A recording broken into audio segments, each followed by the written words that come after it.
Non! Contrairement à ce que dit Trash Cinéma, la réponse du film Disney n'est pas méchante. Leur explication bancale, c'est de dire que dans la série Once Upon a Time, elle donne naissance à deux filles, Anastasia et Javot, et que du coup elle est destinée à devenir la marâtre comme dans Cendrillon. Tout ça n'a aucun sens parce que la série Once Upon a Time est une réadaptation, plutôt une réécriture des contes. Ce n'est évidemment pas le même canon. Parce que si Réponse est canon à Once Upon a Time, ça veut dire que tous les Disney le sont et ça serait un véritable bordel. Parce que c'est un plaisir de cette série de réécrire, réimaginer chaque personnage. Il y a des connexions partout. Les deux Réponses n'ont littéralement pas la même histoire et il suffit de lire la fiche Wikipédia ou de regarder la série pour s'en rendre compte. Et vous voulez le comble de la blague ? Oui, effectivement, dans Once Upon a Time, il y a une version maléfique de Réponse, qui s'appelle Réponse Trémène, qui mélange effectivement les deux personnages.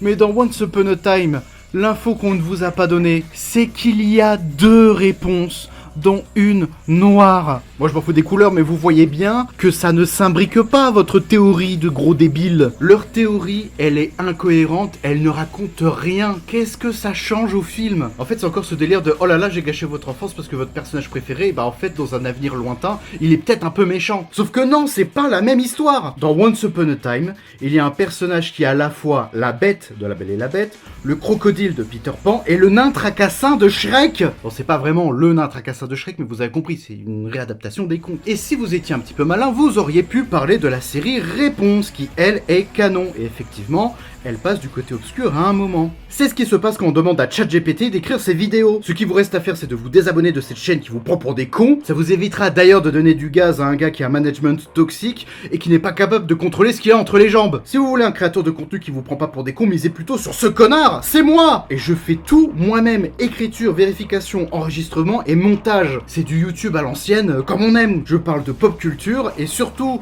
quand je fais des infos insolites, ma série où je raconte des petites anecdotes, je vérifie mes sources. Et donc maintenant, vous avez votre réponse.